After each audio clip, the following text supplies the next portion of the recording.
Fala mundão, como estão vocês? Cara, nós estamos aqui no Summer Night 2025 em Santa Bárbara do Oeste. Lembrando que o último Summer Night foi em 2016, lá na Barra Funda, em São Paulo. E eu estou aqui na presença do cara mais cheiroso do Brasil aqui, ó. O Obrigado. senhor Guilherme de Finalmente Sá. alguém falou isso. Como é que você tá aqui? Você tá bem, cara? Tô bem, graças a Deus. Prazer novamente revê-lo, Imagina, cara. prazer. Motivo de satisfação. Obrigado pelo carinho, Imagina, tá, mano? imagina, eu que agradeço. Cara, eu quero aproveitar a oportunidade para perguntar o seguinte. O Summer, como eu disse, né, depois de praticamente uma década, né, retornar ao Summer Night é uma vigília, sabe, uma coisa sensacional, onde jovens vêm buscar a presença de Deus, né? Isso é muito interessante nos dias de hoje, né? Porque referente à tecnologia, como você mesmo falou, né? A galera às vezes perde um pouco aquele foco. Então, é um momento de você aproximar com Deus ali e tem um momento de reflexão. Para você, como é voltar depois de 9 anos, desde o último Summer Night? A sensação para você, assim? Eu tô mais tio hoje, né? Tô mais tiozinho. Vale lembrar que nós estamos 4 horas a mais na Inglaterra, lá já são quase 5 horas da manhã. Nossa. E eu tô no jet lag de lá. Mas tá de boa. Assim, desde que a gente começou com essa parceria do Summer, já era esperado alguns shows marcantes, né? Sim. Desde daquele primeiro que a gente fez no ano passado, até esse aqui. Esse é diferente realmente pelo fuso. Certo. Assim, eu vou falar uma coisa que é clichê, piegas, mas, bicho, é uma vigília com 40 mil inscritos. Vamos falar que tem 35 mil pessoas? Uhum. Uma vigília com mais de 30 mil pessoas que não precisa de nada para permanecer acordada. E a gente, com todos os problemas que tem em casa, a gente com os trabalhos. Então, é gente que está vindo cansada, às vezes cansado espiritualmente. Então, assim, a gente vive hoje num circuito que é normal que as pessoas vão para festas e passem a noite na festa, mas tudo com substâncias, né? E então, assim, só isso já mostra a grandeza desse lugar, né? Certo, é verdade. Primeiramente, foi toda a estrutura que toda foi feita aqui, ela foi feita com todo um capricho, com uma seriedade, para que acolhesse esse pessoal. Então, aparentemente, por exemplo, não há reclamações estruturais, ou de banheiro, ou de o que quer que seja, entendeu? Isso demanda um respeito com todas as pessoas, né? De modo que as pessoas podem estar aqui, elas podem relaxar, elas podem curtir show, elas podem, enfim, desafogar um momento ruim. Então, eu acho que o especial de hoje é realmente a proposta da vigília.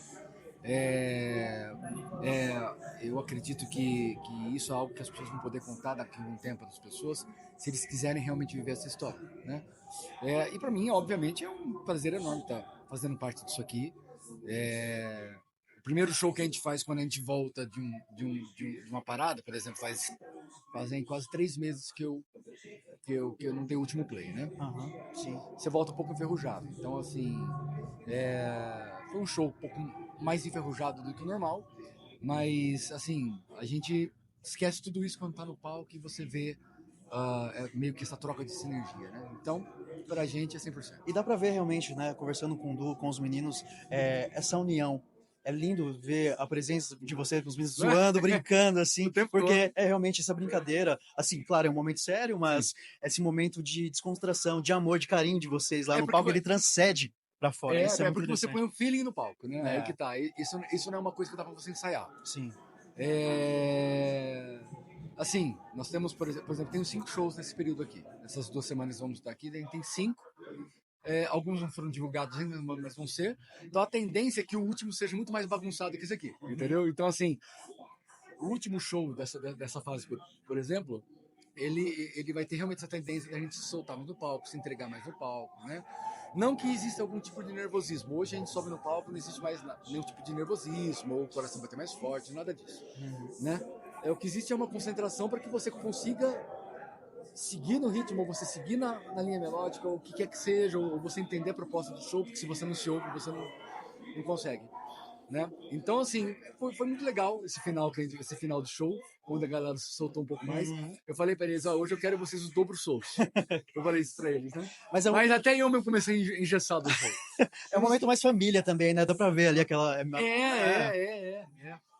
Eu tenho um problema sério, que é o seguinte, quando eu vou pra Inglaterra, eu troco a chavinha músico pra chavinha pai de família. Aham. Eu tenho meu trabalho lá, tem minha paternidade, tudo, e eu simplesmente desligo a chavinha. Então, se, por exemplo, eu saio de um período musical no Brasil, hoje, e eu vou para lá, é muito difícil pensar em música.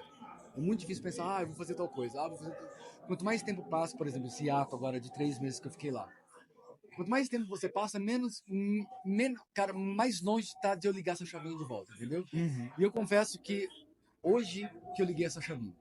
A gente definiu o repertório, falei, tá aqui, tira o que vocês quiserem, acabou, beleza e tal. É só hoje que eu realmente liguei a chavinha. E eu cheguei no Brasil ontem e eu não liguei a chavinha. Olha que coisa, né? É verdade. Foi uma das vezes mais tardias que eu definitivamente liguei essa chavinha do músico de volta. Né? Uhum. É um problema meu, é um problema guilhermístico que precisa ser resolvido.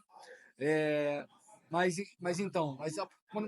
a partir do momento que você vê os caras, você automaticamente você já entra no clima, entendeu? Não na eterna 8ª série que a gente sempre tem nas viagens.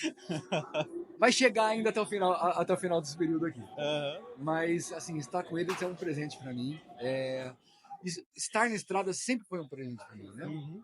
Seja com momentos mais complicados, momentos melhores, mas há algo na nossa missão que a gente não sabe explicar o que é essa perseverança dessas pessoas que continuam a querer ouvir a gente, continuam a querer absorver.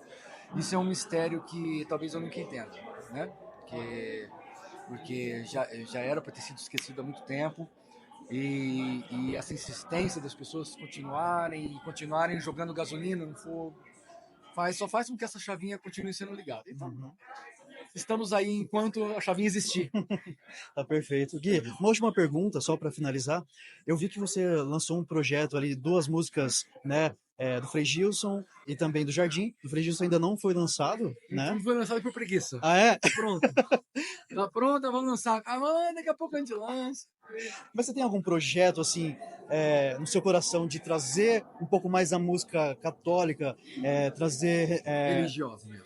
Cristã mesmo, trazer as músicas que fizeram parte da música cristã pro palco, né? Fazer um show específico para isso, assim. Eu tenho um podcast marcado na terça-feira, certo, que ele é um podcast voltado para música e eu provavelmente vou falar sobre isso, mas dá para adiantar aqui. Eu tenho, por exemplo, 4 projetos. certo. Eu tenho 4 projetos, entre eles, 2 deles são religiosos. Eu tenho um projeto para missa, que é uma missa um pouco mais, uma música um pouco mais sacra, um pouco mais deslocada da nossa cultura brasileira. Eu tenho um projeto de singles voltado mais para essa parte mais de louvor, né? E eu tenho outros projetos, mas todos esses projetos eles são projetos grandes. E se você depender do mercado do Brasil hoje, esses projetos vão continuar engavetados. Porque assim, eu passei 4 anos parado, 3, não lembro mais quanto tempo, até gravar a Tempestade, né?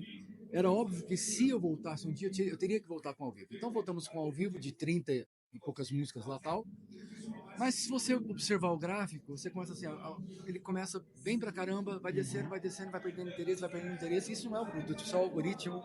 Isso não é só o algoritmo, isso é o interesse das pessoas. Então, assim, a gente passa por um gravíssimo momento cultural, não só no Brasil, mas mundial, onde as pessoas conhecem a música através do TikTok, onde você tem que fazer uma música viralizar por 15 segundos e depois que essa pessoa ouviu a sua música vai gastar 15 segundos com outra coisa. Então isso é muito perigoso para um cara como eu, que eu penso na discografia. Então quando eu penso em fazer uma coisa, eu penso em fazer o quê? Uma coisa grande, entendeu? Em que você consiga transformar. Eu não gosto muito dessa palavra arte, né? Minha arte, não é isso. Mas assim, onde você precisa de um certo tempo de exposição para que você consiga explicar algumas coisas, certo. Entendeu? O rock, por exemplo, proporciona isso muito bem, com os altos e baixos de cada música, com as variações das músicas, onde você consegue contar uma certa história com a letra. Hoje em dia é tudo tão subjetivo, então você fala assim, ok, eu vou entrar numa fase de TikTok, então você vai entrar de cabeça. E aí você faz o quê? Você joga fora toda essa parte de fotografia. Então eu estou num dilema muito grande, onde eu tenho realmente muitos trabalhos que estão prontos para ser feitos, prontos para serem realizados, mas que a gente não sabe se vai ser feito ou não. É um mistério por enquanto. Para mim. Entendi. E eu quero agradecer, muito obrigado. Gente, é isso aí, estamos falando com o Guilherme de Sá, diretamente do Summer Night 2025, aqui em Santa Bárbara do Oeste. Valeu, Mudão. Obrigado.